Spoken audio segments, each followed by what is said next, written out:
How do you reckon President Ramaphosa is currently thinking about approaching this cabinet reshuffle that many are expecting of him, that many think is or could be imminent?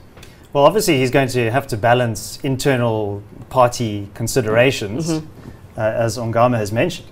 But, you know, I think if we zoom out on this event, I mean, unfortunately, I'm somewhat skeptical about what impact this is going to make in terms of policy and in terms of the direction of this government under Mr. Ramaphosa. You know, I liken it to reshuffling the deck chairs on the Titanic, where you can rearrange the personnel, but unfortunately many of the underlying systemic problems are not really going to be addressed by that. So we can speculate about who might replace Minister Mbulula, and it's likely to be somebody from the NEC, although I should add that it's not a guarantee. So, for example, Minister Patel, who had extraordinary power in the last government, or in this current government, he was not an NEC member when he was appointed. Also, the President does have powers to appoint individuals who are not actually members of Parliament. I can't remember what the quota is there, but I think it's 2 or 3.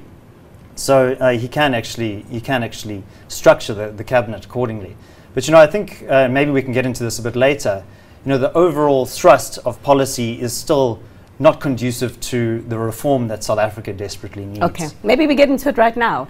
That policy that perhaps some of the members and the investors that you speak to that are concerned about the direction in which this country is going to right now, what are some of the policy concerns, and how do you reckon that the president should address them in the cabinet reshuffle when it happens? Well, we tend to get very obsessed with what's happening inside South Africa, but I think we also need to look at what's happening around the rest of the world. We have this ongoing war in Ukraine, supply chain crunches around the world are continuing, that's the long tail of COVID. But you know, what is the impact here in South Africa? We're looking at a global growth environment that the World Bank is estimating will be about 1.6, 1.7%. And a lot of that low growth is because of a lack of investment. So we really need to be doing everything in our power to be attracting investment to this country. And we've seen that since 2008, the level of gross fixed capital formation, which is hard investment in the country, so construction of a mine or a factory or a distribution warehouse, that has gone from 25% of GDP in 2008 down to about 12 or even 11% in the last reading. So that tells you that investors are not confident about the long-term future of the country. So when we come to the end of the policy conference in December, and there was the lag into January, one of the policy resolutions was nationalizing the Reserve Bank. That sends precisely the opposite message to prospective investors about investor certainty here. We need to respect the constitutional mandate of the Reserve Bank, which targets inflation, and you know, the proposals of that, you know, kind of targets growth and job creation. But the worry there is that the Reserve Bank will be used as a political football, and we've seen the track record in state-owned enterprises, the high level of turnover of leadership with the exit of Mr. De Ruyter, for example, from Eskom.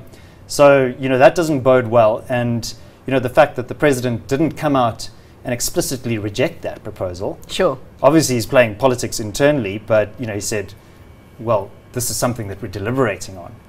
But I don't think as an investor you would want to see that from the president. You want to see him unequivocally backing the independence of the Reserve Bank. The president saying that it's not imminent. There's a whole lot of processes that need to be dealt with first, a constitutional change for that to happen. And perhaps even as you have it, can I just take you also to the economic cluster, because we haven't spoken about that quite significantly. So what are those clusters? The finance ministry, just your take on that, not to speculate whether he stays or goes, but perhaps maybe some of the implications of a reshuffle of that particular portfolio, and even that of economic development and trade. I mean, because if that happens, right now Minister Ibrahim Patel, I think he's the holds the record of having survived the most cabinet reshuffles in South African history. But in the event that we've got any reshuffles on those two portfolios, just your take on some of the investments and policy implications that you see. Well, Minister Godongwana at Treasury is still relatively new on the job. He's somewhat of a bastion of common sense. I think the key conflict to watch this year is going to be around the bargaining over public sector wages. So in his budget speech, or his medium-term budget speech in October, he indicated that there's going to be very modest increases. I think it was about 3%, well short of what was put on the table by the unions. So there's going to be quite a heavy contestation within the alliance over that.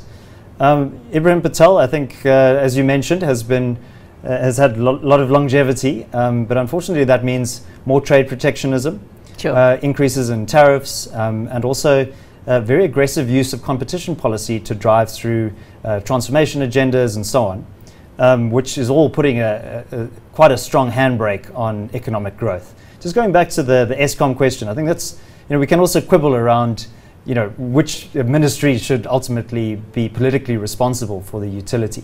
I mean, we're the Free Market Foundation, so we believe that things like Eskom should actually be in private hands because that will promote greater energy security. But I think if you look at the DMRE, how well has DMRE run the minerals sector in South Africa? I say run in inverted commas. It's impossible almost to get a mining license from the DMRE. The mining cadastre has not been updated properly. We don't have a sense of where the mineral rights allocations are in the country. These are basic aspects of administration that are falling short. So I'm pretty cynical about whether DMRE has the capacity to address some of the big structural issues in Eskom. And I bring the conversation back to Eskom because fundamentally that is the hard ceiling on South Africa's growth. If we don't resolve our energy situation, you cannot expect growth to rise above 2%. It's a hard ceiling on South Africa's growth. Sure. Go figure, we have this conversation as Eskom has even turned up the heat on load shedding. Stage 6 is what we are talking about in the evening, stage 4 throughout the day.